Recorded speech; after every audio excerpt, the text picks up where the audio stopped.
Most of us were teenagers who'd never been far from home. It was the summer of 1982 when 31 kids and 5 adults from across North Carolina attempted an audacious journey, a 2-month, 3,600-mile bike tour across the United States. We were called Spokesmen of America, with each of us riders having raised $5,000 to donate to the Multiple Sclerosis Society and to pay for the ride. And as the miles rolled on, the double meaning of spokesman became very real. First, as we pushed the spokes of our wheels relentlessly eastward, and then as we became messengers, telling many folks we talked to along the highways and cities of America what we had learned about the devastating disease of MS. The challenge of grinding out miles under the blistering summer heat of the desert,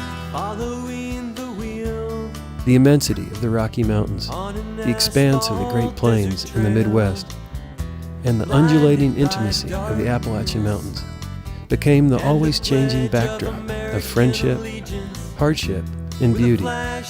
It was the summer that changed all of our lives. Intended to be an ongoing annual event, sadly, this trip would never be repeated, as a few short months after the ride, the founder and leader of the ride, Chuck Williford, perished in a small plane crash. That's what I'm talking about. 30 years later, in August 2012, a reunion was organized and a group of us met at the same spot where we finished the ride, the iconic Cape Hatterass Lighthouse on the Outer Banks of North Carolina. Most of us had lost touch with one another, but urged on by a screening of video from the trip that was thought to have been long lost and an amazing photo collection from trip photographer Rick Foster, many details, emotions, and reflections of that summer came rushing back.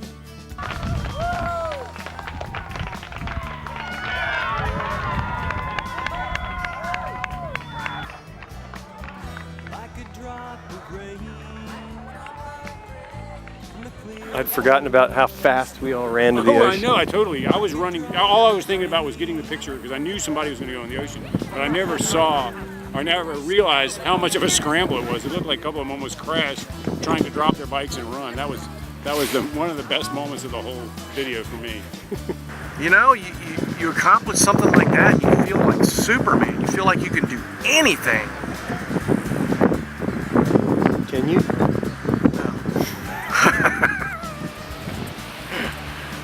It was the greatest experience of my life.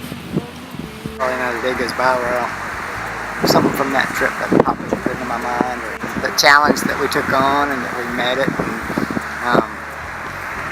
and every day, when you do something like that, you kind of feel like there's not really anything you can't do. That day was just like the culmination of an unbelievable journey that we all took together, and I think it's just sat with me for 30 years, and especially that day, although every day of that trip, you think of something about every day of that trip somewhere in your life because it affects you that much.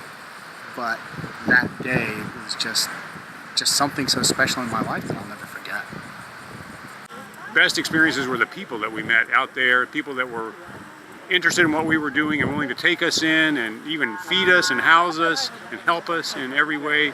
I think it changed the way I see Americans and people in general about how open they are. It opened up the world to me, coming from a small community that you and I both came from, and it said, wow, you can do it, you can get out there into the world, and it changed everything about it, my outlook on the world, and an outlook on myself. I think for me, because I had not been around large groups of people before, it brought me out of a shell. So on that trip, we had to talk to a lot of people that we met on the side of the road, or in a restaurant, or in a hotel lobby, or convenience store. So I think I really learned how to open up to people, communicate, and talk.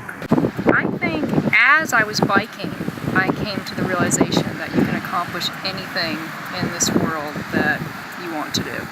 It's all in your head, just determination that whatever you want to accomplish in this life, you can do. You just got to set your mind to it and to go for it, to live. And I do think that it forged a path for so many of us in our lives and in our endeavors later in life as well, and helped shape who we are today, who we were to become and who we are today. What do you mean life-changing? Well, you know, it's just really super. It was, I mean, meeting all these folks again this weekend and seeing the videos and seeing the photographs, it was really life-changing. You know, it's been something that I've thought about and talked about for 30 years, and some of the stories I began to fade, and I'm thinking, did that really happen? And lo and behold, I see the photographs and I see the videos, and we really were on the Capitol steps with Jesse Helms and Strom Thurmond and all these cool kids from North Carolina. It was wonderful. It affected my view of America and of people, of teenagers. And what I wanted to say was that, you know, I rode across country as a 27-year-old, and it was a tough experience.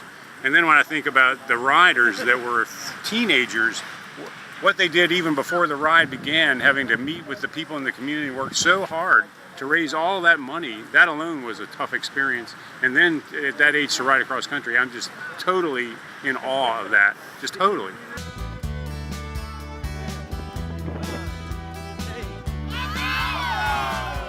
Like a drop of rain from the clear blue sky. Final thought. I apologize to everyone for the poor sound quality, but especially to Bobby and Craig. The wind on the beach and the fact that I didn't bring a good microphone made their interviews unusable and the rest barely usable. But nonetheless, I hope you enjoyed it.